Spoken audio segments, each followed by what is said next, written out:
Et c'était en 97, c'était très rarissime d'avoir ça en fait. C'est pour ça que ce film encore marque jusqu'à aujourd'hui et qu'il est encore célébré et autres et tout, parce qu'il a renversé beaucoup de codes et autres et tout sur ce truc.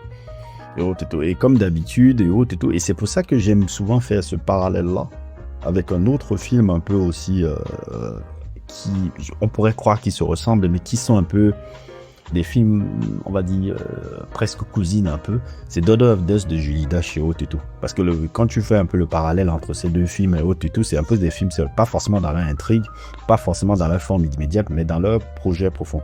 Ce sont des films, deux films de femmes noires, puisqu'elle a été réalisée aussi par une femme noire qui s'appelait Julie Dash, qui utilise le mythe, la mémoire, la spiritualité et la fragmentation du série pour parler de ce que l'histoire fait au corps noir, aux familles noires et surtout à la conscience noire féminine. Là où beaucoup de films noirs américains parlent de survie sociale, Dash et Julie Dash et Casey Lemons, elles parlent de survie spirituelle. C'est un peu ça qui relie un peu ces deux films-là.